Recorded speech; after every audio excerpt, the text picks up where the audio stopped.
Are we ready to start? Yes, we are. I'd like to welcome you to the August 20th, 2025 City Council meeting. Roll call. Jason Church, Fred Sin, Ellen Stannon, Joey Costello, Diane Feisley, Chase Lanning by phone, city staff, Brad Wainwright, Dan Pratt, Jake is in the hospital with his daughter having a new baby, and Clint Drury, and City Clerk Treasurer Debbie Craig. I'd like to ask you now to stand for invocation. Pastor David Stapp. Let's pray. Heavenly Father, we thank you for the opportunity to gather in a democratic republic. We ask your blessing on this meeting, your guidance for those who have to make decisions. And we thank you for all the ones who, whether elected or whether appointed or whether serving in salaried positions or whatever, Lord, have contributed to the good of the city. And we pray your blessings on Deer Park. In Jesus' name, amen. Amen. I pledge allegiance to the flag of the United States of America and to the republic for which it stands, one nation under God, indivisible, with liberty and justice for all.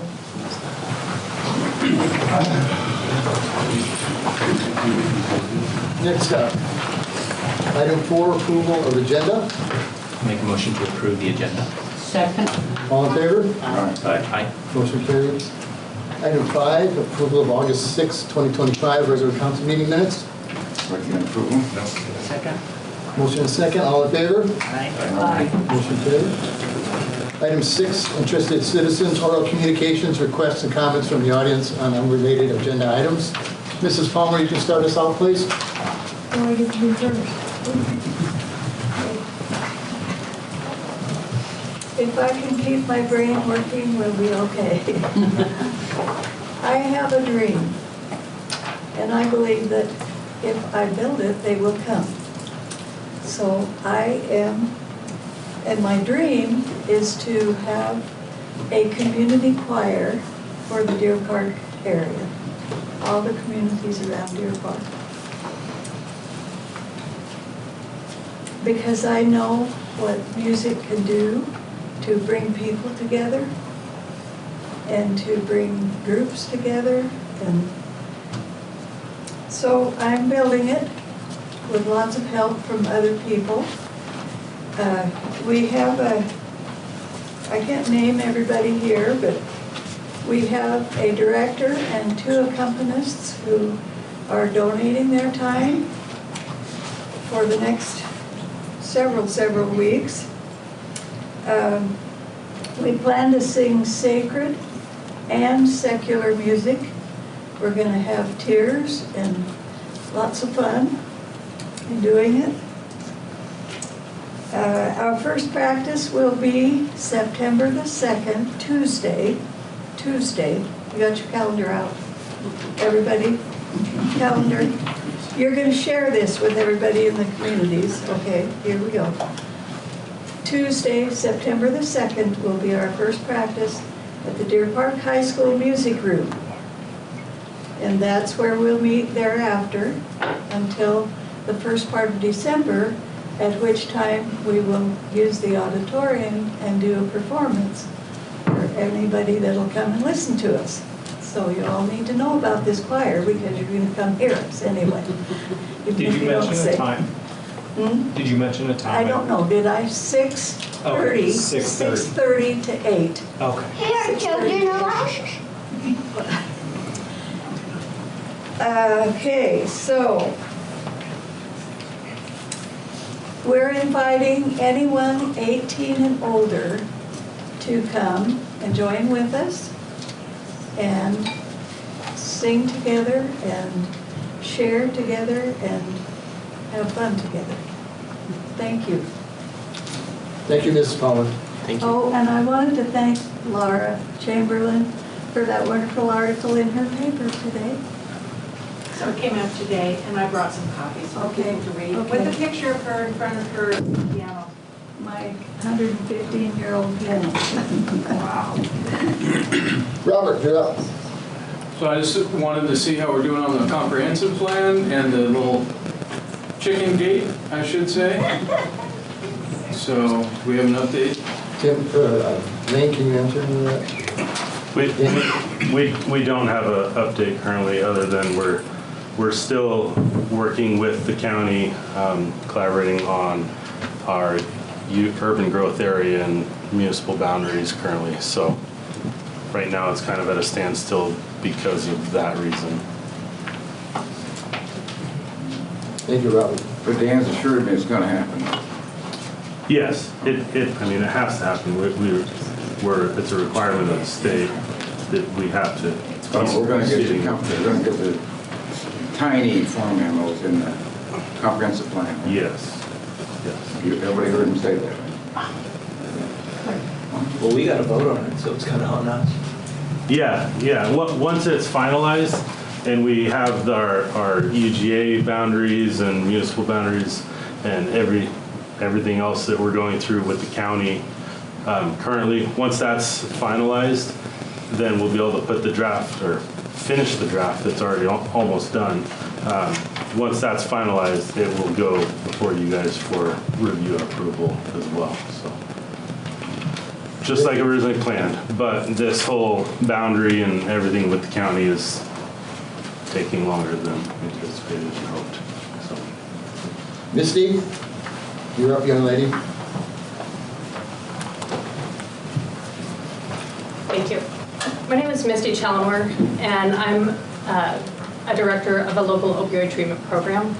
My name is Wendy Brizendine. I am the community relations coordinator for that same program in Spokane, working in the opioid field. So we wanted to come today and share just some information with the council. We recently have attended a training with Spokane Police Department, and with the topic having come up with our community regarding law enforcement in our community, we felt it was imperative that this information regarding the statistics regarding the drug trends in the Spokane area and what's coming and what's happening in the rural communities, specifically to Deer Park, it was imperative that we wanted to make sure that we provided that. With that, we do have packets of information that were provided by Spokane Police Department on the data. The biggest piece that really was alarming, so while we work in Spokane, we live here. So this is not us coming from Spokane and infiltrating per se. We do live here. We raise our families here. We live here. We, do all of our life here.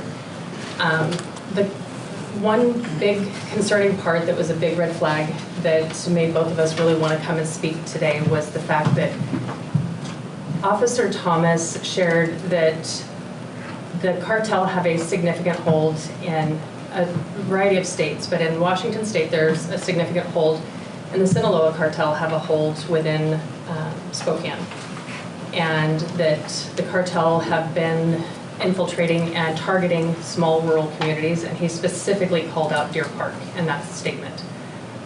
And what was even more so alarming was that not only are they looking at our rural communities, but it's due to the fact of our lack of law enforcement, and they get no pushback from law enforcement in our rural communities. And not just Deer Park, but the fact that he specifically called that out. And then to add to that was then that they're also targeting our youth for the variety of things that the cartel do. So those things were the pieces that we really felt it was important that the council has the data points that we were provided from Spokane Police Department and the State Department of Health regarding the state and our local community numbers for drug trends and that type of information. So that's really why we came today, was really to share that information. So. Thank you. Wait, you together, right? Yes. Okay. Thank you. Thank you. Richard? I just pretty much want to say how awesome it was to have that street fair a couple weeks ago. I wasn't sure, like many people in here probably attended it. I just hope you guys will be able to do that more often, because obviously it was well attended by, I don't know, I mean, couldn't even count how many people were on pickleball and other stuff like that and stuff. But it was a great turnout. And I just hope you guys can do that again pretty soon, because obviously it was well attended. That was the best part. I enjoyed it. I enjoyed it a bunch and stuff. And I just hope it comes again soon. Yeah, you were hogging the pickleball court.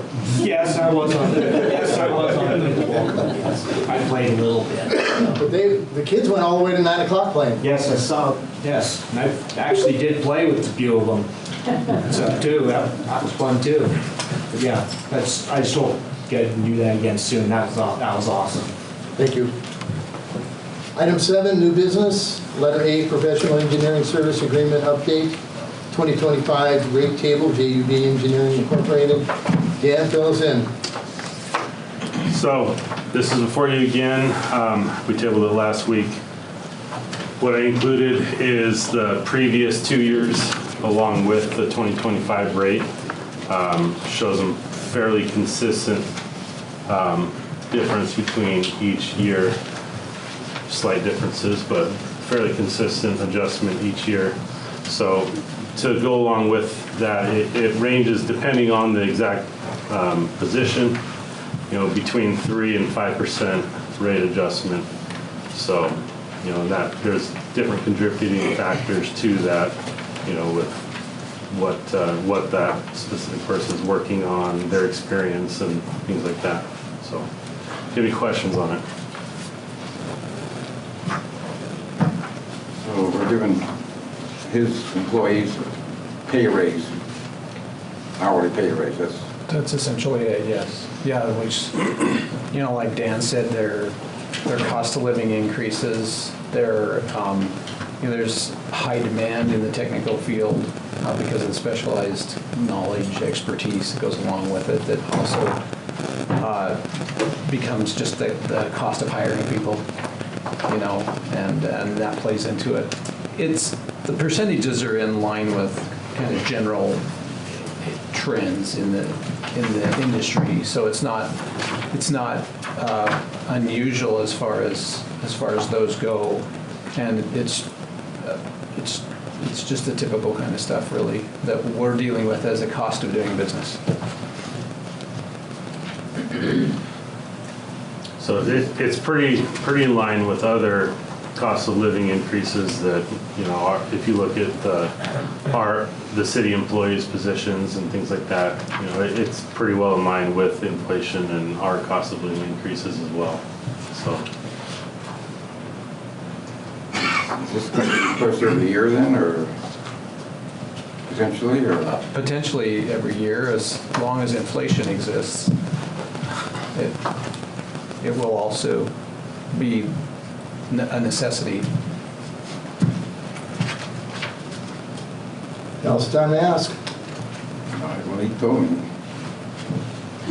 May I just make a comment? I appreciate Councilmember Sen's desire to have a little bit more data. I think as people who are stewards of taxpayer money, 3%, 5% is in line. But we write a lot of checks to you guys, so I think it's good to analyze that a little bit. We appreciate the relationship that we have with you. We do too. Yeah. So thank you for all. And Dan, I appreciate the additional information. That was super helpful. Yeah. Sort of the year-over-year trends for the past few years. Yeah, definitely. That's helpful to understand the trajectory of where we're going. Give you some background on it. Yeah. Thank you. Entertain a motion. Yeah, I'll make a motion to accept the professional engineering services agreement update with the 2025 rate table. We have a motion and a second. All in favor? Aye. Motion carries. Hey, you need to mute your phone. Okay. Hey, you need to mute your phone. She's not listening.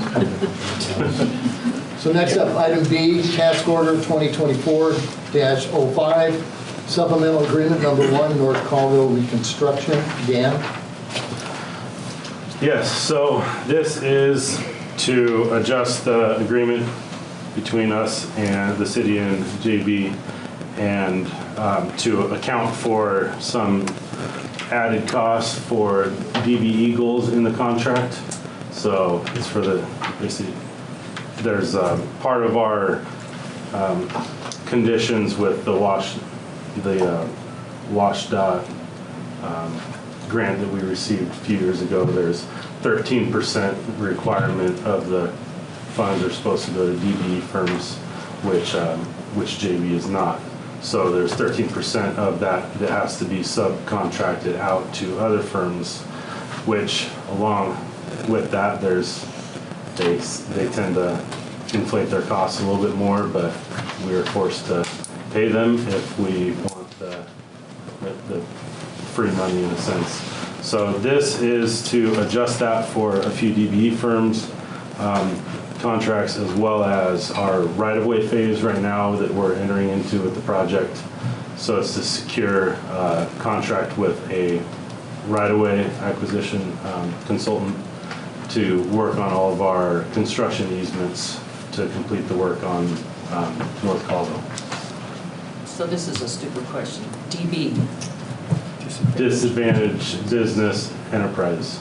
So it's for basically minority and women-owned businesses. Thank you.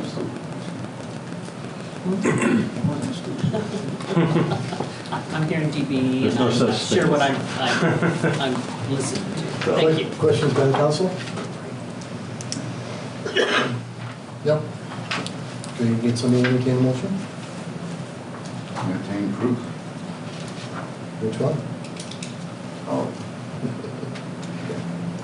Can I get a second? Second. All in favor? Aye. Motion carried. Item C, request for council motion to apply for water quality combined financial assistance. I will read a short letter from Clint. City staff has observed diminished capacity throughout our wastewater system. While we have not yet reached our full capacity, continued growth, particularly in comparison to some previous years, highlights the need to stay ahead of this planning standpoint. The city's most recent wastewater facility plan update was completed in 2018. With various system updates, an increased number of connections, and anticipated planning costs, staff recommends applying for water quality combined financial assistance to support an updated water facility plan. The Department of Ecology's financial assistance is structured as a 50% grant or forgivable principal and a 50% loan. At this stage, the council is being asked only to approve the filing of the application. There is no guarantee that the city will be awarded funding. Applications are due by September 3rd, 2025. If awarded, planning efforts would begin in July 2027 and be completed by December 2029. Loan repayments drawn from city wastewater funds would begin 1 year after the completed project. So if we have any questions, you can ask Lane. This is just to file for it. Motion to approve filing? Sorry. Any questions? I'll second. All in favor? Motion carried. Item D, council interviews for vacant positions. We have 3. What's that? Airport lease. What is it? Item D. Yes. I was ahead of myself. Fred got me screwed up. Task order 2025-011-2025 Deer Park lease lot map update. Tim, you want to give us? So Tim EK with JEB. I just met with Daryl like a little bit ago, and he is responding to help the fire response. So he's fueling aerial firefighting aircraft at the airport currently, so that's why he couldn't be here. So we had a chance to talk, and I wasn't clear when I provided him some information. So this, and I don't know if we can do this, I'm just asking, but there's 2 things. One is a lease lot map update, and the other is a task order for JV to prepare that lease lot map. So essentially we're taking a lease lot that you have included in your packets. We've had our licensed land surveyor look at it and sign it, and then Dan would take that down to the county, and that would become kind of the lease for the airport. And we've created a couple of lease lots, and then the task order is to basically have that work done. So We went ahead and did it ahead of time just because he wanted to, said go ahead, and that's why that task order is in front of you. So it's a little bit of the cart before the horse, but again, it was, we've worked with you a long time, and I think we didn't feel like there was too much risk there. So it's one item, so I'm not sure the structure of how that can be done, or maybe it cannot be done, but those are the kind of the two things that Daryl was hoping to get moved forward tonight, essentially. Yeah. Questions on council? So what are are there any major changes in? No, it is, sorry. Yeah. The update is to number 221 and 223. It's on the top part, 2/3 of the way to the left. And so those, I know it's hard to see, I apologize. The dimensions were adjusted for the potential leasing for those lots. Actually smaller, I believe. Smaller lots? Yeah. And there's no buildings in that area right now? Currently, correct. It's just bare ground. So the way it works at the airport is folks ground lease, and those leases come before council, and those folks then have a right to construct on that leased ground. And so really that developer cannot move forward without a lease. And that lease can't be developed until this map reflects the leased ground that they're planning on building upon. And then they are required to go through Dan, the city, to apply for permits and make sure utilities and things. So there's still some steps that need to happen, But these are on the other side of the taxiway that's out there now. Am I reading this yeah, right? this is on the south end, just south of the airport admin office. Okay. Or east, kind of East southeast, yeah. But the whole flight line, sorry, it's kind of a broken up map, but the entire flight line is west of the runway. So everything is west, right, fronting Cedar Road there. So that's where all the development is. Yeah. Just curious. No. So those two parcels were the only ones adjusted? Yeah, and it's really just to facilitate getting the leasee a piece of property or piece of ground that they could lease and put a building on. So it's a small effort to do that, but it is still, our surveyor, has to review and look at this, and there's a little bit of line work.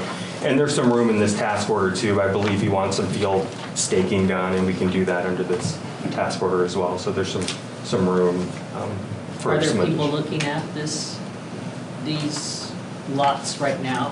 Yeah, there's several.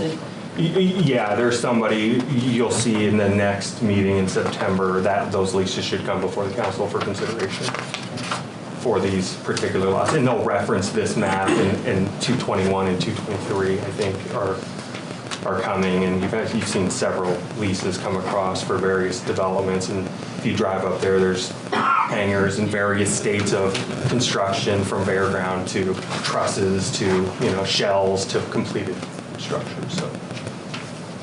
Thank you. Yeah, no, thank you for the question. Is there any motion? I'll make a motion to approve tax order 2025-011. There's a motion and a second. All in favor? Aye. Motion carried. Item E, now council interviews for vacant position. Mr. Richardson, we'll start with you if you want to come up here instead. Give you 2 minutes to give yourself an introduction, and then each one of us will ask you a question. Got your stopwatch or no? No. All right, can I begin? Yes, sir. So my name is Nick Richardson, a U.S. Army vet, Kosovo veteran, VFW Life member, former congressional advisor on veteran affairs related issues. We're in a nonprofit currently. Masters in criminal justice, so basically managerial level of law enforcement. Corrections, DOD, Homeland, done all that. So it's kind of my background in a short, brief paragraph. So, Jason, you want to start us off? Yeah, probably the biggest thing that I have is, as I was thinking about, somebody filling the next, really 3 months, 4 months, what's coming up. And I think the biggest issue for me is that we will approve the budget, and within those considerations is the ad valorem tax. It's a property tax. So my question to you is, would you vote to increase the ad valorem property tax? Yes or no? So I'm, just to sum up and kind of chop that question, I'm anti-tax, I'm anti, big government. I believe in more power to the people and what the Constitution says. So to give you a quick, short answer on that, the 1913 Tax Act is what created the IRS. Some people don't know that. Both sides kept it going, but it's actually against our Constitution. So I don't believe in increasing property tax unnecessarily or at all, truthfully. That's my honest opinion on that. Right. With your experience in security, what do you think about a police force for Deer Park? So Tim was present. I think Jason was the only member of council at that time in the meeting, but right after Sheriff Knezovich retired and Sheriff Knowles got voted in, we had the undersheriff here. And I actually stood up and informed the council that, in my opinion, my background, it's better to stay with the current contract. And the reason I say that is because I think we can all agree Spokane Valley has more tax dollars than we do and more revenue. And they contract with the sheriff and have their own patch uniform cars, but those are county deputies. Plus, if you break down SWAT, air, anything like that, which with the opioid crisis moving out this way, and cartel, I don't know if anyone here has experience with those type of people, but I do, so they're fun. So I think it's better to go where we can get more officers and keep the contract more cost effective to the taxpayer. And with all that being said, I also think that we need to get our officers out doing more than just writing tickets. Community-oriented policing is good. That's how you can get a feel and a pulse for the community instead of parking your car and writing someone a ticket. So I think they need to be more proactive instead of just, oh crap, I'm assigned to Deer Park and park the car and sleep or write someone a ticket for waking them up. So that's my opinion. Thanks. Ellen? Okay, so the position is 4 months, basically. What difference or what can you add to the council, you think, during that time? Well, I mean, I obviously have a wealth of experience to draw on some key issues this town is going to face going forward, number one, as well as additional contacts that I can bring to help us make informed decisions. I believe a government has the duty and the obligation, whether you're elected, appointed, et cetera, to spend taxpayer money wisely when you do spend it. An example for that, Upchurch's Missile Site Road plan, right? Not everyone plays disc golf, but I do think that's a good plan. But what other things can we incorporate into that that makes Deer Park a destination to people outside of here that may want to move here, may want to raise their kids here? You know, youth breaking into these homes happens because we're a small town, there's not a lot of activity for them. So if we have maybe a practice field for football, baseball, soccer, whatever, maybe get someone like Double Eagle who wants to open a gun range and they assume all the liability. So we have our own gun range that citizens can partake in, whatever, horse riding, all the existing stuff. I think I can bring a lot of that forward. Billy? Yeah, I mean, just kind of share, I know you put a lot of stuff with Greater Veterans and things like that, but share some of the things that you've done in the community of Deer Park. Well, so, I mean, it's all of Eastern Washington, really, but when I sat on the Congresswoman's board, right, I advised on 2A issues, veteran issues. I've also contacted you in the past in regards to Crawford from the airport to the traffic circle. Speed trap. Yeah, speed trap, so, and Josh Kearns, Commissioner Kearns, I talked to him, and that is actually the city's privy to change the speed limits. And I can't tell you how many times I've seen my wife almost get rear-ended when she's been driving because people race up there. So it goes from 45 to 35 to 25 to 15. So I think with the new housing and the way people drive right there, new people moving to town, it would behoove us, especially on an insurance standpoint, to maybe consider 1 speed limit there instead of 4. Dan?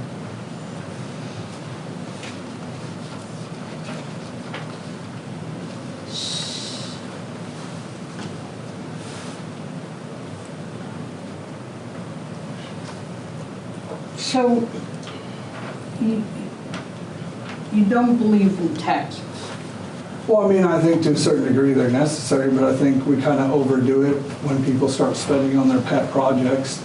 and the taxpayer suffers. For example, I forgot the state Senate bill numbers, so pardon me for that, but it happened a few years ago here in Washington State, where it was passed mainly by one side, not to get too political, but that allows a school district to levy for higher property taxes every time they want polished floors, a new uniform.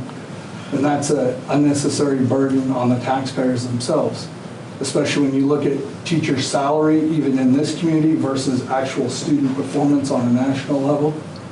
So I think we do need to trim the fat off the steak, so to speak, yeah. Jason, we have time for another round. Do you want to do another? We don't need to Chase? Chase, Oh, I have a question. Chase. Chase, Yeah. did you have a question? Yeah. You have a question for Mr. Richardson? I do. So, I guess if you could pick anything about the city of Deer Park that you would improve, what would it be? Well, I think going forward, I also agree with Mr. Upchurch's plan for missile site, but I also put a kind of a slash in that too. I think we need to proceed with law enforcement the proper way. I don't believe it's in our best interest to start our own department, build our own jail, etc. I think we need to stay contracted with the sheriff and move with creating our own patches and maybe adding a deputy or two as the population grows. Okay. Did you have another question, Jason? Yeah. Nick, you've been very critical, I think, of this city council and of the mayor. I don't think you make any poems about that online at all. I think calling for all of our resignations at some point or other. My question is, what is your my question is, what is your primary contention? And then, if elected, like, do you think that you'll actually be able to get along with us and work to some solutions? I'm sitting here and haven't thrown any punches, so I would say yeah. I mean, it's because you're interviewing for a job. Everybody plays nice when they're interviewing for a job. Well, no, because it's something I want to do. It's not something I need to do. There's a difference. So, for example, do I get along with anyone? Yes. I'll be honest, I didn't vote for Baumgartner because he lied to me in the past, and there's some personal issues that ruffle my constitutional feathers that I don't like. So I'm not just purely right or wrong. I like good leadership. My values are based on the Constitution and the Bible, two books that I believe every American should reread often. So yeah, I can work with you. I can disagree with you, but I've never called for your resignation in such a brutal manner. But I'm not afraid of anybody if that's what you're asking. No, I'm not. I mean, I've been shot at. I've served my country in foreign countries, so why would I fear any man? That wasn't my question, but thanks for the answer. So, I think you have a valid point about the deputies. I like what you said there. And I think that we ought to look into that a little bit more. And maybe, and Tim can tell us, maybe they are more involved than we see them. I know on certain circumstances that they have known where to go and who to talk to resolve a dog napping. So, go ahead. So, but I think that's a valid observation, and I appreciate that, because that's something we haven't really thought about, where we keep talking about having our own police department and all that, and you have valid points, but you also have another valid point that I agree with. Well, look at, not to get too off topic with it, right, and not to bring up something that happened in the past that I will openly say was handled incorrectly by law enforcement. We're taught to cuff and stuff, meaning cuff them, get them off the scene, don't leave them on their ground forever. So if you take George Floyd, for example, would the taxpayers want to have a liability case? So by having the sheriff stay with us, we're absolving ourselves in liability, because that falls on Spokane County as a larger entity. And those are other things that need to be looked at and viewed. And also a constable program similar to what Texas has is another option. But okay. Greg, do you have another one? Councilman Upchurch has been a disadvantage. What, have you posted something in the media about the council? Not in the media, I've just questioned on some of his posts. How would you do something different than we've done in the last 2 years? Well, I mean, honestly, I don't know you. I mean, him, Tim, and Billy are the only council members that I know outside of here. But I do think some money does get spent frivolously, and maybe sometimes we're too quick to spend money and pull the purse strings. We need to kind of scale it back, the government as a whole. I mean, you look at some of Donald Trump's cuts at the national level, right? Like take the VA, for example. Privatizing the VA takes away tort law protection for doctors, which means when they give us improper or inefficient care as veterans, we can be held accountable. So if you have congressional funding and oversight, but it's privatized, you allow us as veterans to receive the best care that we want and can have and deserve and fought for. I know you're a veteran yourself, so I think you can agree with that. Time's up. All right. Thank you, Nick. Mr. Gaines, you're up.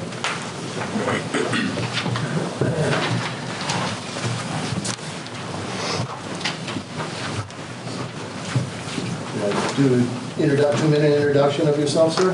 Okay, you bet. Good evening, council members and the audience. So I'm Tom Gaines. I've been a resident here in Deer Park since 1995. Moved here from the west side. Even though I've lived here since 1995, I'm a plumber pipe fitter by trade, and I've worked mostly out of the area, University of Idaho, Coleman, and WSU. Decided to get out of that and went to work for Grant County, and I've been there for 13 years and currently the Central Services Director. So I oversee facilities, maintenance, capital asset management, most of the procurement, most of the capital projects. I also oversee IT.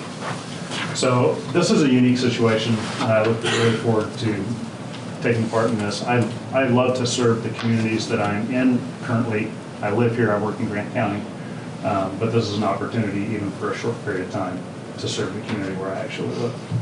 Some of my other duties at Grant County, I'm a retired Navy chief. I thank the first gentleman for his service. I sit on 2 national boards with the National Association of Counties. I'm on the Military and Veteran Services Committee. I'd love to talk to him about that. And I'm also on the Standing Policy Committee for Telecommunications and Technology. And that's it. Start us off, Jason. Yeah, same initial question that I asked Nick.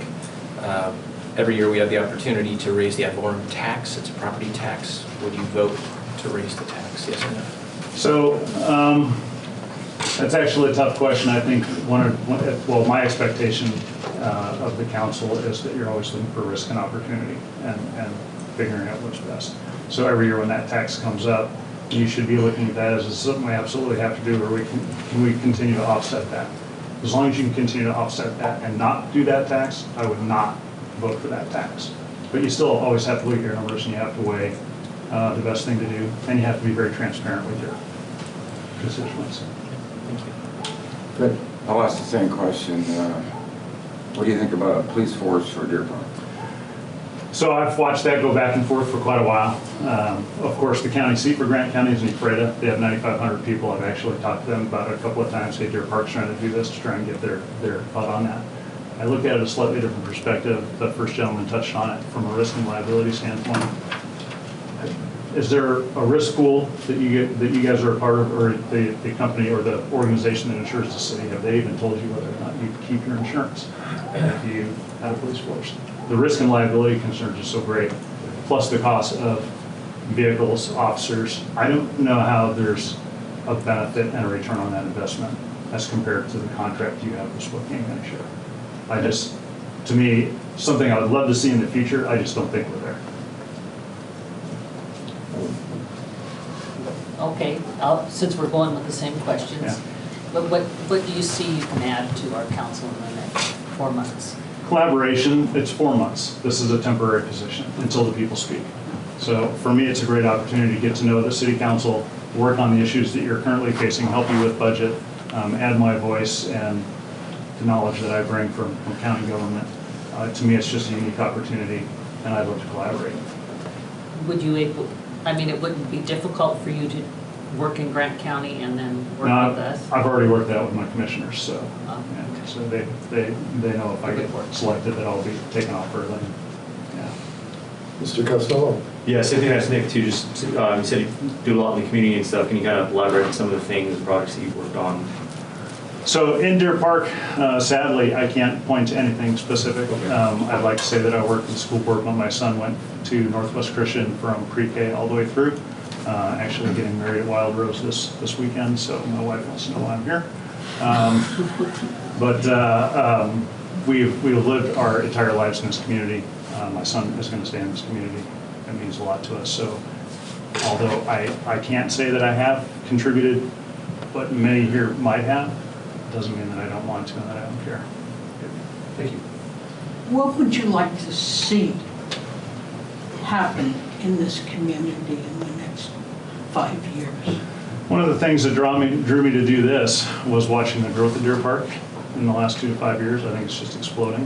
What I'd really like to see is a comprehensive plan for that growth, how we're communicating with the citizens, what the actual growth plans are going to be, whether that be roads, parks, schools, what have you. I just like to see the urban growth that you were talking about. I'd love to see what those maps look like. And I know that you brought citizens in and allowed them to talk about the comprehensive plan. You had a meet. Yeah. I'd love to see more meetings like that. I'd like to see the citizenry more involved in what's going to happen in the future and how it's going to grow. Jason, quick one? Chase. We'll get to it. He's sleeping right now. You want me? Chase, you ready? Yeah. This is Tom Gaines, and he's being interviewed. Your question for him, please. Yeah, my question would be, is there any specific issues in our community that you would feel need immediate attention, and also what are some steps you would take to address them? I think immediate attention would be the traffic congestion that you're seeing grow. Almost seems like a weekly basis. I know there's a lot of discussion about roundabouts, things like that. Immediate action that I would want to try and take, again, would be to collaborate with council and Jeb or whoever you're contracted with to take a look at that stuff and get a plan out there so that people know what we're going to do to reduce some of the congestion and increase the safety. Jason? So if you get appointed, it's 3 or 4 months. Next election cycle is a couple of years. Are you looking to run in the future, or is it just maybe you just want to dip your toe? Just wanted to kind of to get my feet wet. Again, I saw it as a very unique opportunity. Sorry to hear the passing of the former council member. And again, it's a very rare and unique opportunity where you get to kind of do this type of work and not go through an election process. But knowing you're only going to do it for a little, I don't have an agenda. I want to collaborate and help. So I'm not going to come in here and try and do a whole bunch of stuff because I'm not going to be the one that gets elected. So. Thanks. Fred, quick one? So your improvement would be to focus on the congestion, traffic, and you probably weren't aware of the opening we had on the roundabout over Crawford, Maine. Have you heard anything about that? I have heard about that. I've seen some of those plans, and that's one. I think that's one fix. I think that's one opportunity. I think there's probably more that could be done. Maybe some widening of some streets, other roundabouts. It's hard to say just off the cuff, but no, I was aware of that. Okay. Billy? I don't know if you else. Thank you, Tom. Thanks. Laura, you're up. You only get 2 minutes. Yeah. No, I'm kidding. I just need one. Give me this introduction, and then we'll go down and answer questions. Okay, Laura Chamberlain. I've been here about 5 years. I came from Denver. I wanted to change, and this is a change. And my background is Well, I've been a writer for a long time, and I have published work, a novel and a children's book and such, so that's about it. Jason, start us off. Would you raise the ad valorem tax? I would have to get all the information. I can't say yes or no with nothing in front of me. If it was logical, but I have to see if it is logical. It has to be logical and practical, but I don't know if it is with just saying, would you? Fred? I'm not always credited being consistent, but in this case, the police force, what's your pros and cons here? The other two representatives, just talk about that. What do you think? Well, I was at the Chamber of Commerce luncheon. Sheriff Knowles spoke with us. He said, if you want a police chief who is quality, plan on paying him or her $200,000 a year. And also consider that one murder investigation costs over $1.5 million. And then he talked about the cost of training. And I thought, wow, we're getting a really good deal with Spokane County and all the assets that we get through them. And so it just seemed to me like we should stay with Spokane County. And I think sometime in the future, Deer Park would have its own police force. But I don't think Deer Park is ready for it right now. But I think we have a sweet deal with them. Thank you. Ellen? Well, Laura, you have been very involved in the community since you've moved to town. Working for the Tribune is where I first met you, covering a lot of different things. So you've seen parts of Deer Park that a lot of people don't in your reporting. And maybe there's one thing that has really stuck with you as you've gone through this. Is there something that's maybe identified Deer Park to you? I would say that Deer Park is like a step back in time, in a good way. And that the mentality of people in Deer Park is enough is plenty. And they're just content to be in this part of the state, in this small area, have their families, and I would say that that is the impression that they give me. Billy? I'll just keep it consistent as well. I mean, share, I know a lot of things you've done in the community, but if you could share with everybody some of the things that you've done since you've been here for 5 years. So, as soon as I got here, it was during COVID, and the school district was struggling to get substitutes. And so I hired on with the school district and became a sub. And so I did that for a couple of years. I was on the settlers committee, and I initiated the time capsule. One of my great, That's really cool. one of my great That's great, accomplishments. So we do have a time capsule that's buried in front of the fire station that will be opened in, is it 21, 96 more years? How many? 96? It's 100 years. From 2021. So it'd be 21. 97 more years? Yeah. I will be there. So, and then just my writing about the community. And then I did leave the Tribune, and I figured, okay, that's it. You know, I had a year being a reporter. That was really cool. But then I just saw this need for the community to have a connection with itself. And so that's why I started my own paper.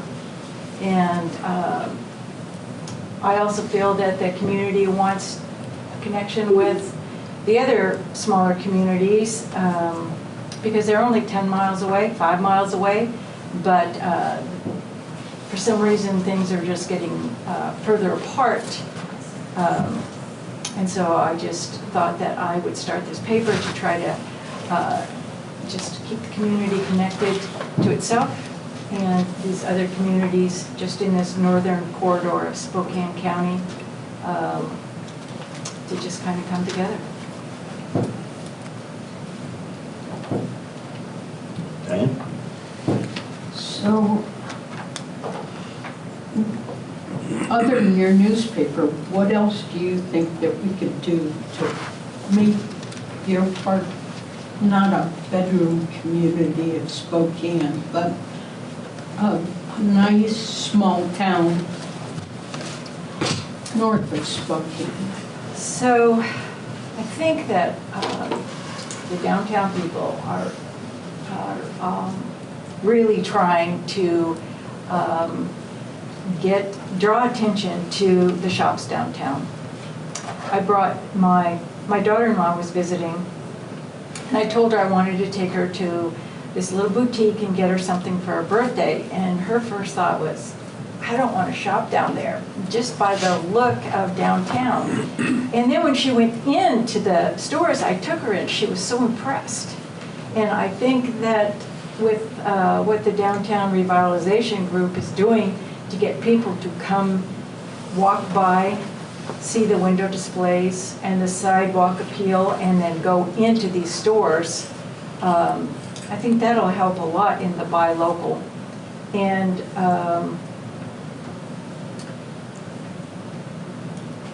it just needs to be, people just need to focus more on events and things that are happening here instead of thinking that they have to go elsewhere for them. Anybody else? Any more questions? No. You do?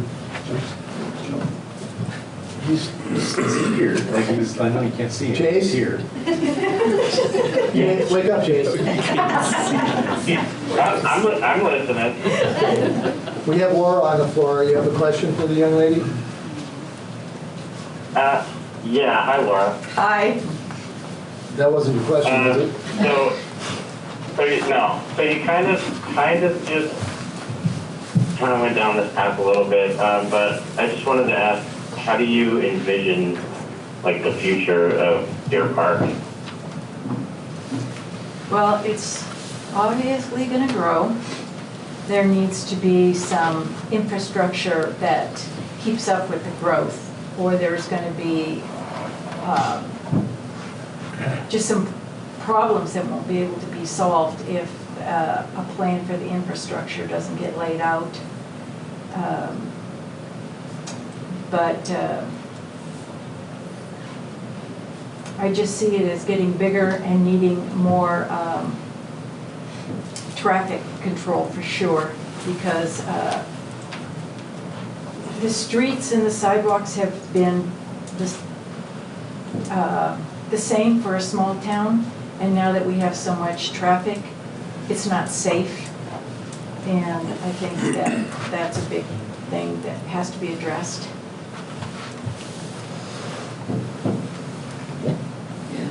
Like Short Road and Ring Road. Thank you, dear.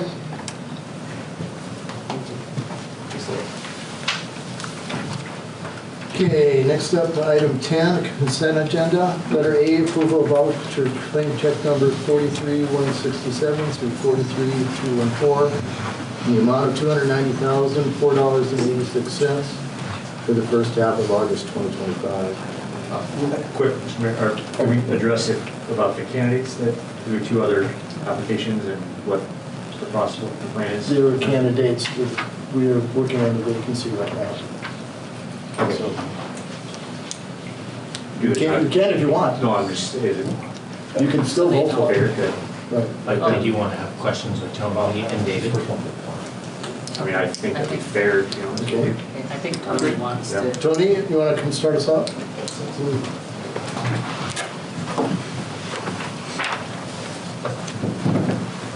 Tony Bailey. I'm former captain, U.S. Air Force, Iraqi freedom veteran. I have been in Eastern Washington since 2000. First time I drove through Deer Park was shortly after getting to the duty station at Fairchild. So I'm well aware of about every back road this side of the Rocky Mountains. Here in Deer Park, we've lived here, we've owned property for over 5 years. We've lived for approximately 2 years, coming up late August as a registered voter. And I have 2 daughters and a wife. We've got businesses and properties here in Deer Park. Jason, start us off. Tony, what do you think about ad valorem taxes? I'm a big proponent of a well-thought-out project that has a levy tied to it, and the public gets to see that project and then vote on that levy. And then that's the increase that everyone is willing to spend and accept in the community because it's a public referendum. So you don't want to see a specific project tied to the money? I think people are owed that because when we just have an ad valorem tax is one that says we're going to increase revenue, but we're not going to show you what our efficiencies could. It just goes into the pot.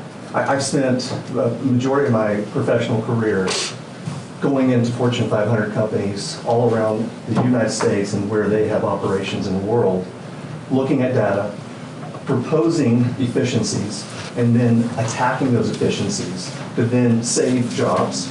Number one, for every, you look at an FTE cost, and you can save those dollars. It insulates that person and their family.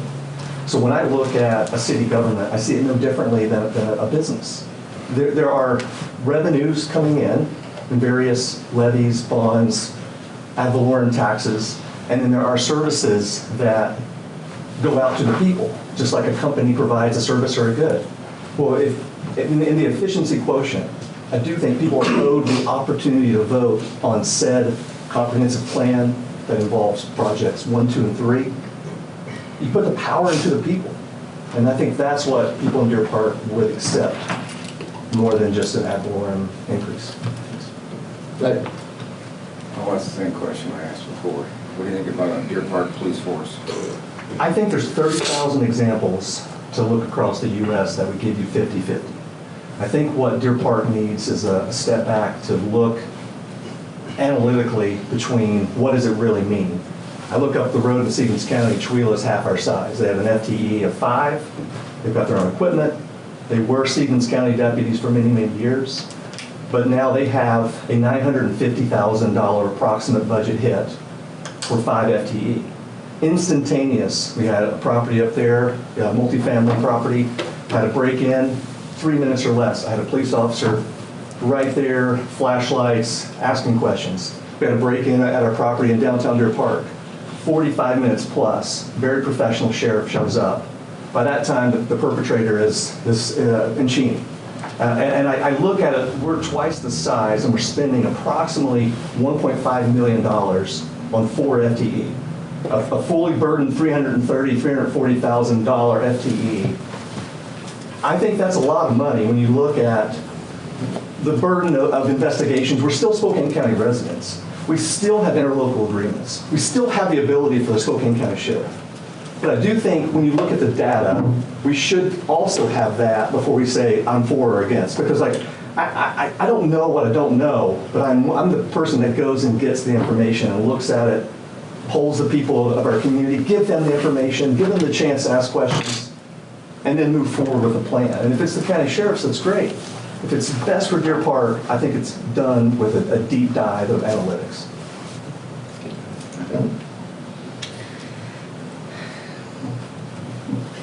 I've got several questions. I'm not sure which one I want to ask here. Start going back to the ad valorem tax.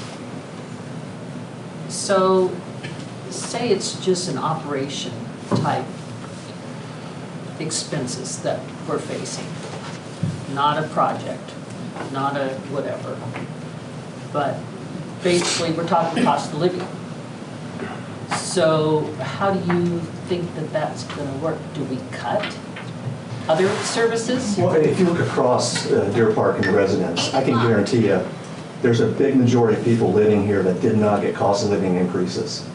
And so we can't just say to those people, hey, you didn't get a raise this year, but we're gonna put a raise on you, perpetuity on your property that you own, you may have paid it off.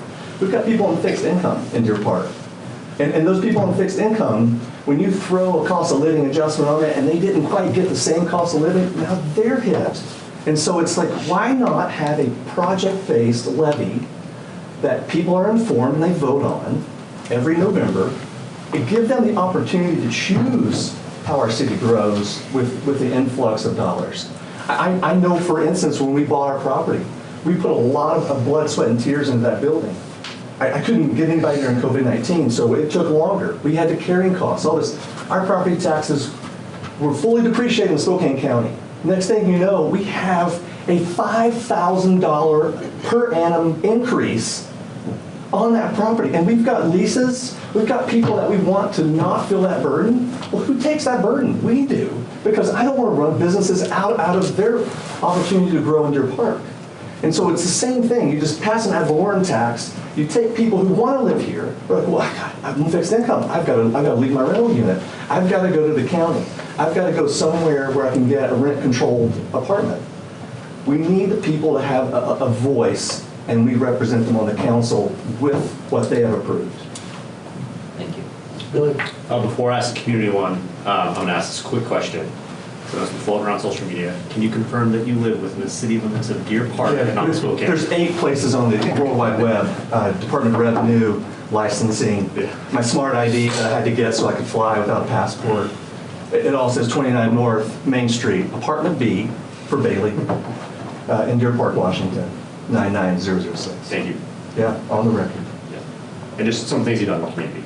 I haven't posted on Facebook in 8 years. I look at it for my nephews and nieces. Well, that was the quote, was like, I went to Facebook, and I'm like, oh, that holds up in a court of law. That's really good, you know, like. I just wanted to clarify with everybody. Yeah. Diane?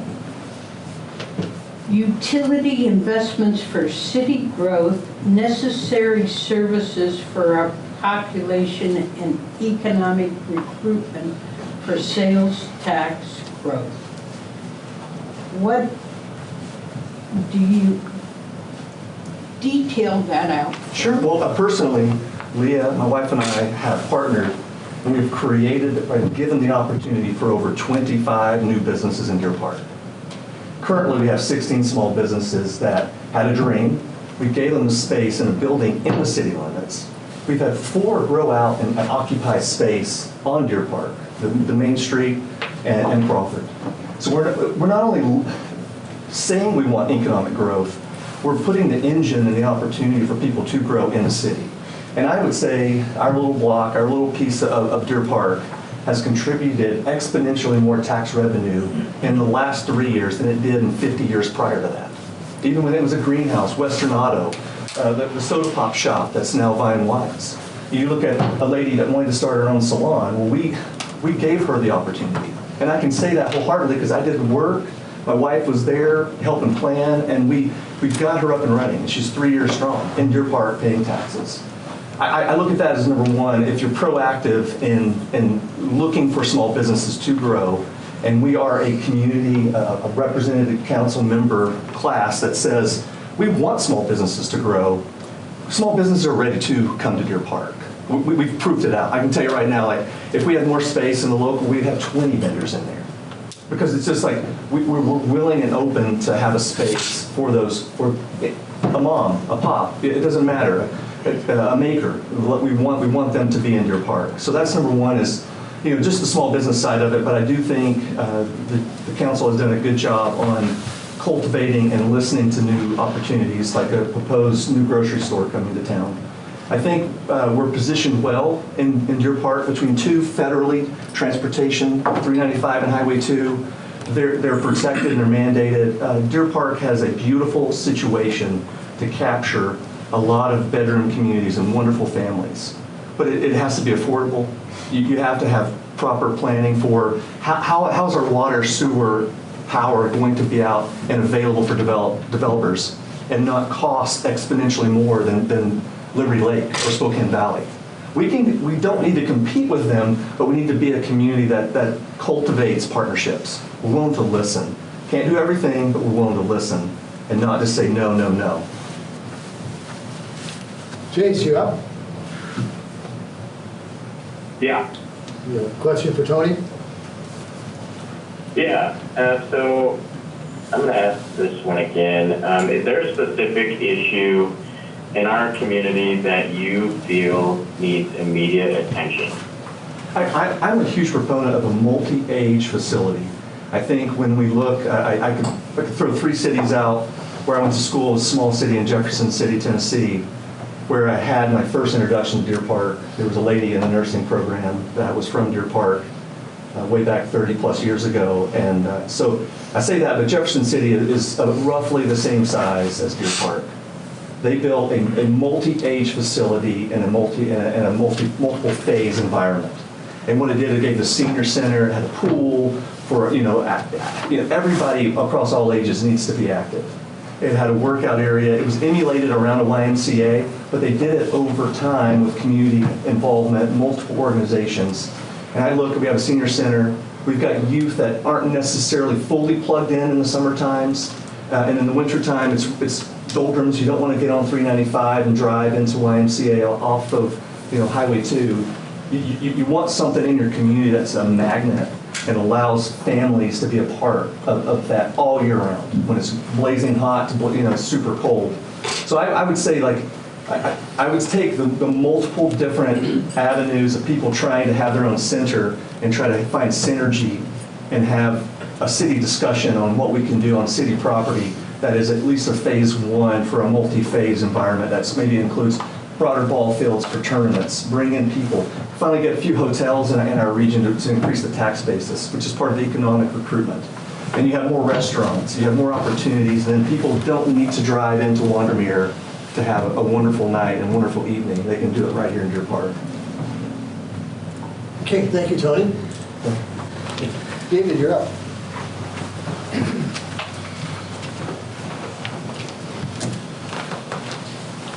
Good evening. Introduce yourself, young man. Well, hi, I'm David Offenkamp. I'm running for City Council. You saw my name on the ballot. I won the primary election, was just certified yesterday. So I am honored to be here with the support of the community to participate in the November election. So I'm here because I believe in Deer Park. I moved here 5 years ago from Ohio, and following moving here, I realized that, hey, Deer Park is a great place to live, to work, to spend time in, to recreate, and I want to be part of this council to make it even better, because we can sit as a bystander, we can raise a voice, but if we want to see change, here is the place to be.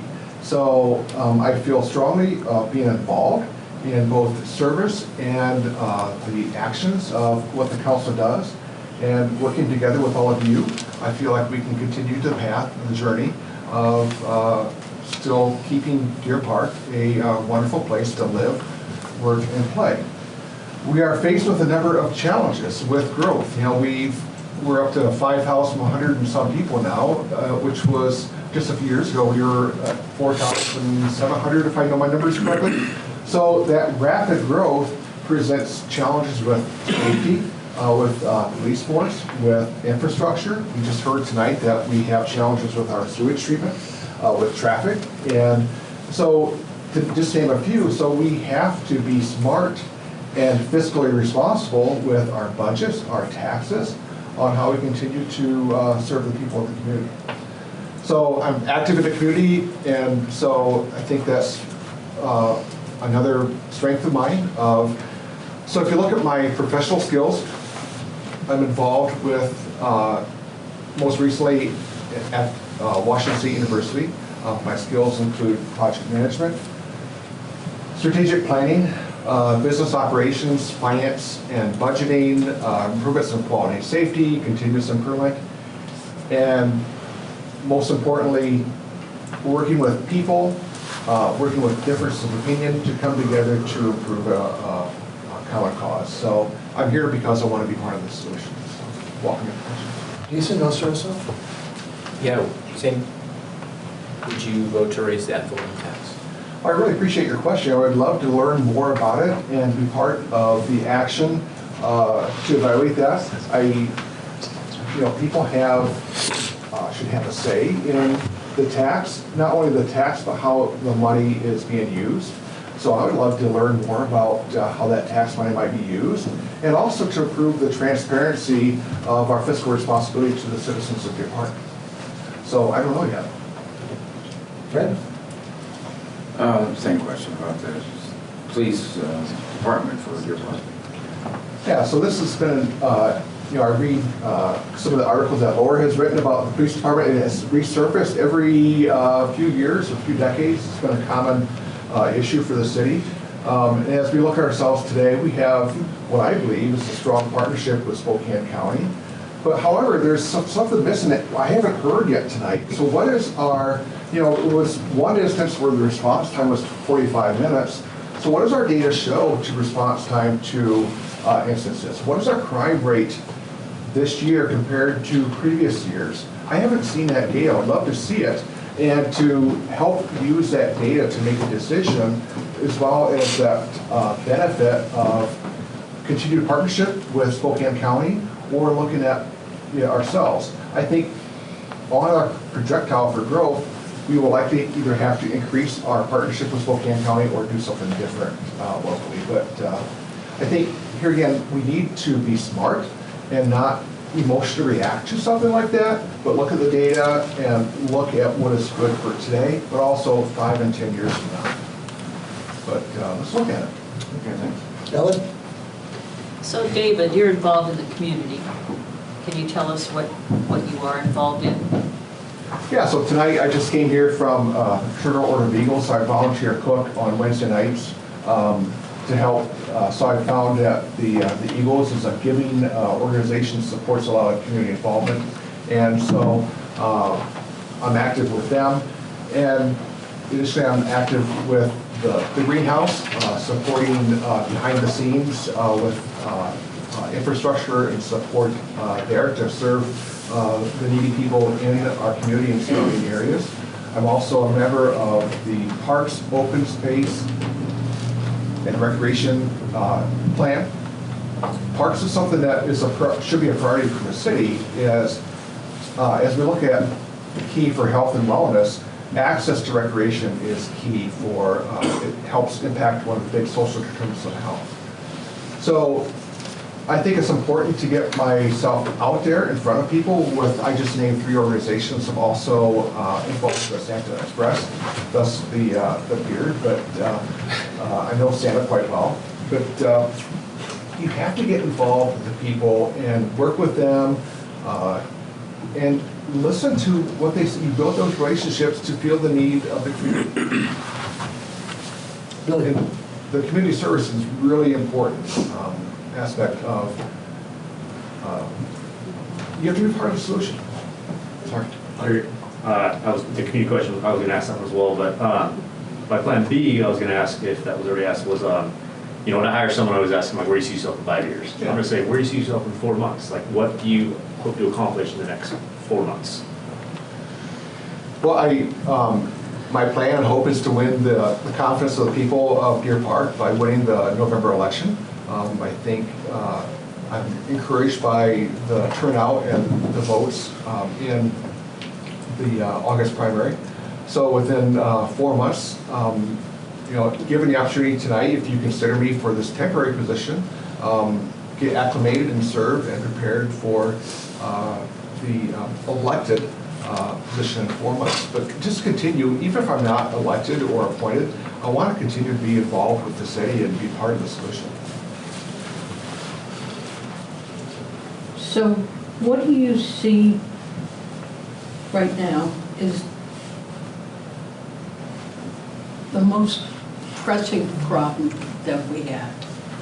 Is it traffic?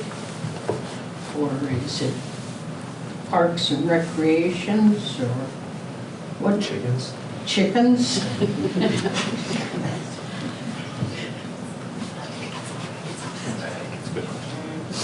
So I encourage you, I'm going to sound like I'm critical, and I don't mean to come across that way. But you are anyway. Okay, but it's a point of improvement. Let's be a little bit more structured on transparency of data.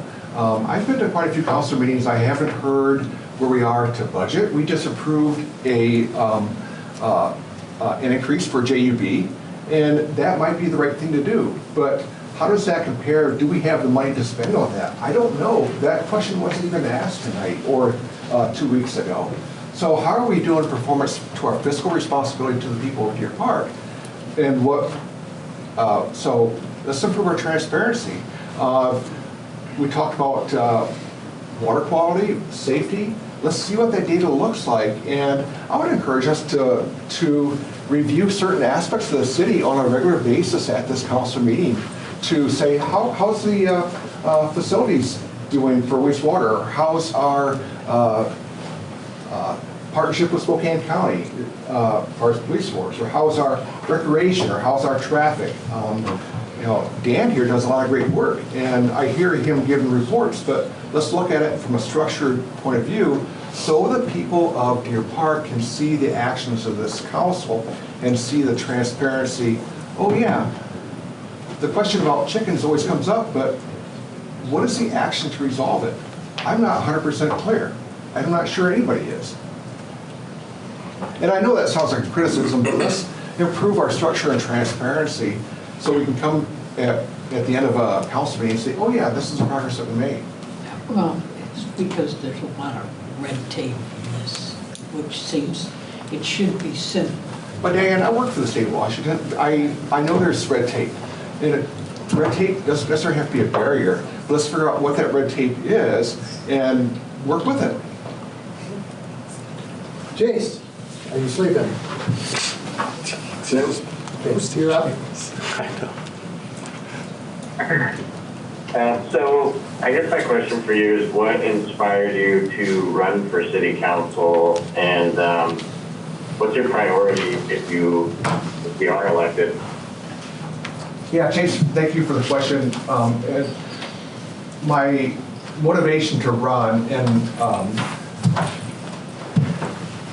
it's a big investment to take the time to go on the campaign circuit and push your voice out there to the people of the city so they get to know you. So my motivation here again is to be part of the solution. So I have really 3 priorities for my campaign and for the city. Number 1 is to improve the health and safety of the people of Deer Park. And there's 3 aspects to that. Number 1 would be the security. So let's look at our agreement with Spokane County. Does that need to be strengthened? Do we need to go in a different pathway? But let's look at the data of what we need to do to support and keep the people of Deer Park safe. Part 2 of that is the health of our citizens. Give them access to recreation, give them access to safe water, give them access to proper sewage treatment, give them access to healthy food and primary care within the community. So that is the key parts for health and safety. Number 2 is, as we are growing, there's a lot of developments of new houses within the city. To improve our tax base and our fiscal well-being, we need to make this city a business-friendly city. I hear where it's not, so let's try to understand that a little bit more and do what we can under the city's power to make it easier for businesses to work with the city. And so if we can get some employers, that will definitely help the people that live here and will enable businesses like a second grocery store or whatnot to come here. And just continue to improve Deer Park to make it a better place to live, work, and play. Thank you, David. Thank you. And we will decide in the executive session later this evening. Right now, we're on consent agenda. Letter A, approval of voucher claim check numbers 43,167 through 43,214, the amount of $290,004.86 for the first half of August 2025. I'll make a motion to approve the consent agenda. Second. All in favor? Aye. Motion carried. Okay, item 11, Council questions, comments, or reports? We'll start with you at the chamber. Kelsey? Jose from Jose. sorry about that. Treasurer from the Deer Park Chamber of Commerce. Just to date, our September 16th, we have our chamber luncheon. It's going to be our local business resources. We always invite anybody, even if you're not in the chamber, to come join, come see what it is about, especially if you don't know what the chamber is about. It's really about promoting small businesses. This local business resource is actually small businesses already. It's just to give them more guide into maybe tax, diving in a little bit more deep how to run an efficient business. So anybody's more than welcome to join in. Second one, November 8th. We're starting our gala, so we are accepting donations for small businesses at the moment. We're probably going to talk about it more in the chamber luncheon and social media and everything else. Thank you. The name is Pumpkins and Pearls, so it's going to be fun. Pumpkins and Pearls. Jason, start us off. I don't have anything tonight. Good. I just want to thank the nominees for participating and coming to the council and representing themselves. Helen? That was mine, Fred. Took it from me. You did, you got yours. But anyway, I do appreciate the time, letting us get to know you a little better. I appreciate your desires to do what's best for the citizens, so again, thank you very much. Do it. Yeah, thanks all, Kenny. Thanks to council for excusing me last meeting. As much as I wanted to be here, I just couldn't. Saw some pretty cool roundabouts, Jason. I think it was the most dangerous one in the world I drove in, so I don't think we could fit that in Deer Park, though. Did they have stuff in the middle that was cool? They did, yeah, really cool. It's all messy. Yeah. So I know Wendy and Misty left, but I did talk to them last week about this whole opioid fentanyl crisis. It's crazy. The things that are going on with the kids these days. I have 3 kids, and the type of stuff that I read in here and saw was pretty eye-opening. And I did bring it up to Sheriff Knowles at the chamber luncheon yesterday, and he addressed it. And this is definitely something that they're on top of, these cartels that are coming in here. There's like candy wrappers that look like M&Ms that have laced with stuff and things that are kids using Snapchat and all these things. So I encourage all you guys to, it's a lot of slides in here, but do take some time to kind of read through and see, because it's very, very eye-opening. Be proactive with the stuff than reactive. Diane? I want to thank everybody that spoke tonight. It was kind of an eye-opener for us, and thank you. All right, number 12, report of departments. Brad, we'll start with you. Okay. Our bathroom was delivered Friday. It's sitting on the ground up there. It's all hooked up except for the electricity. The electrical contractor should be there next week to get that going, and our cement contractor will be there to get the sidewalk poured around and all that. So I'm hoping the middle of next month we'll have the water and sewer already hooked up, but I'm hoping it'll be completely done middle of next month sometime. With that, the swimming pool has had an outstanding year this year. I mean, it's just been packed with people, lots of adults. The last day there will be the 30th of August.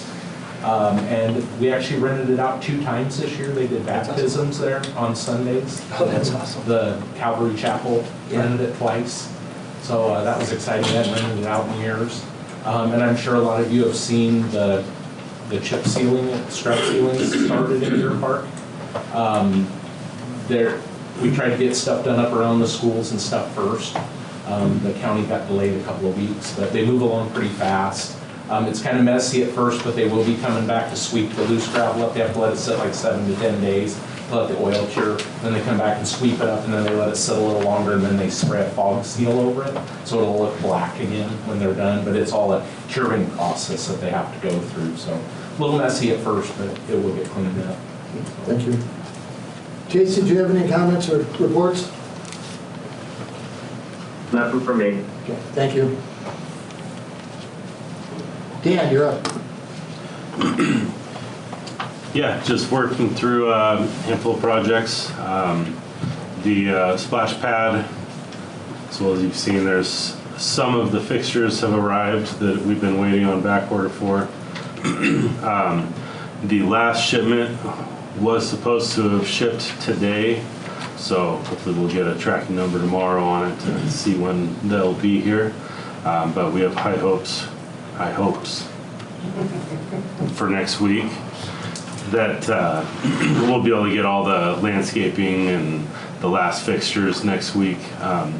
So hopefully it goes that smoothly and we'll be up and running soon. So is it gonna run? It should. For a week. As soon as those last fixtures get here, it'll be fired up as quick as possible. So, and then yeah, we'll enjoy it as long as the weather allows for it this year. We'll keep it going. So, yeah, close there. The 6th Street water tank demolition started this week. It should be a pretty darn quick process. They've already cut the top of the tank off and lowered it down today. So that one's underway. North Colville, you've seen the update on that. We're in the right-of-way phase right now. See, last week I submitted for another grant that I requested your approval at the last council meeting for. So last week I submitted that application. So hoping to hear back in the near future, positive news on that. And then working through private development reviews. I received another 70 lot subdivision last week. So where's that? Golf course neighborhood. That big island in the middle of the golf course. So it still keeps moving. Is that the back nine or the front nine? Back nine. I have a golf course, so It's back nine. South nine, back nine. Okay, thank you. That's it. Do you like to give us a report on airport, what's going on? Yeah, so airport activities mainly is just supporting the aerial firefighting, the DNR, and those folks. Forest Service are active. Obviously, you can smell the smoke in the air, and so they're actively fighting that fire. They were recently had a fire near Ponderay Lake, so they've been active and flying. So that's mainly what Daryl's been taking care of, and then he's been taking care of the day-to-day out at the airport as well. So. Thank you, Tim. Item 13, executive session, RWC 42.30.110H. Evaluate qualifications of candidates for elective office action at the end of the meeting. We are going to go break to executive session. Debbie, give me 20. You can take the applications with you. Okay, Brad, start your action. Jason, do you want to first mention to all the candidates? Yeah, so again, thank you all candidates for applying. As we were talking, because we don't want it to give the appearance that the council is taking sides in the election, we decided not to choose either David or Tony, just so it didn't look like it was, we're swaying one way or another. So, but I think this is number 3 for me, and I think this is probably the most impressive pool of folks. So thank you all for applying. Yeah, again, I want to appreciate everybody coming in for consideration. I would like to nominate, put a motion in to nominate Tom Gaines to be the next council Motion a member. second. All in favor? Aye. Aye. Jace? Aye. Okay, thank you. Motion carried. So Tom's I do have one thing that's not relevant to that. We are going to have a special meeting next Wednesday, council meeting. And it's for litigation. And we'll get the packet next week. Is it an open meeting or is it an executive? It's an open meeting. Okay. It's an open meeting. What's that for? Litigation. Mediation. Mediation. To avoid litigation. Yes. Oh, there you go. So you guys are all invited next Wednesday. Yeah. When we're done, come see me. Okay. Is it 7 o'clock? 7 o'clock. Same place, same time. Same time. Yeah, same bench. Same people. Wednesday. Okay, item 14, adjournment. Make a motion to adjourn. Okay, we're adjourned. Thank you all. And again, thank you to all the candidates.